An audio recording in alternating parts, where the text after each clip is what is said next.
بسم اللہ الرحمن الرحیم۔ السلام علیکم دوستو۔ ابلیس تمام فرشتوں کا سردار تھا۔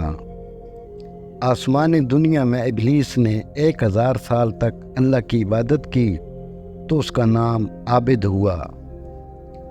دوسرے آسمان پر 1000 سال تک عبادت کی تو زاہد بنا۔ پھر تیسرے آسمان پر عارف، چوتھے میں ولی، پانچویں میں تقی، چھٹے میں خاشع اور ساتویں میں عزازیل نام ہوا۔ مگر لوح محفوظ پر اس کا نام ابلیس تھا اور وہ اپنے انجام سے بے خبر تھا۔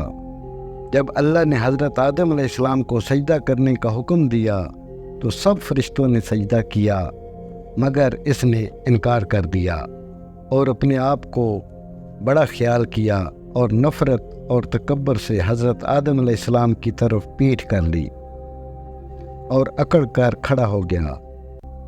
آخر کار فرشتوں نے ایک مدت تک سجدہ کیے رکھا۔ جب انہوں نے سر اٹھایا تو دیکھا کہ ابلیس نے سجدہ نہیں کیا اور انہیں سجدہ کرنے کی توفیق مل گئی تو فرشتوں نے دوبارہ سجدہ شکر ادا کیا۔ یہ بدبخت اکڑا، ان سے منہ پھیرے کھڑا تھا، نہ ہی اطاعت کی طرف دھیان دیا اور نہ ہی نافرمانی پر نادم ہوا۔ تو اب اللہ تعالیٰ نے اسے چوپائے کی شکل دے دی اور خنزیر بنا دیا۔ اس کا سر اور سینہ بڑے اونٹ جیسا کر دیا، درمیان کا چہرہ بندر جیسا ہو گیا اور آنکھیں لمبوتری پھٹی پھٹی نظر آتی تھیں۔ اس کے نتنے کھلے بنا دیے، اس کے ہونٹ بیل کے ہونٹوں کی طرح اور اس کی داڑھی خنزیر کے دانتوں کی طرح باہر کو نکلی ہوئی۔ پھر داڑھی میں 7 بال رکھ دیے اور بہشت بدر کر دیا، بلکہ آسمان اور آباد زمین سے دور کر کے ویرانوں کی طرف بھگا دیا، اور وہ ملعون و کافر ہو چکا۔ یہ حالت جب حضرت جبرائیل علیہ السلام اور حضرت میکائیل علیہ السلام نے دیکھی تو رو پڑے۔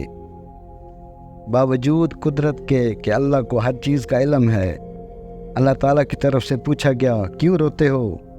کہنے لگے، ہم تیری طرف سے لعنت و بدبختی آ جانے پر اپنے آپ کو محفوظ خیال نہیں کرتے۔ ارشاد ہوا، ایسے ہی رہو اور میری طرف سے بے فکری اختیار نہ کرو۔ اب ابلیس نے آواز دی، اے اللہ، تو نے آدم علیہ السلام کی وجہ سے مجھے جنت سے نکال دیا، اب مجھے ان پر مسلط کر۔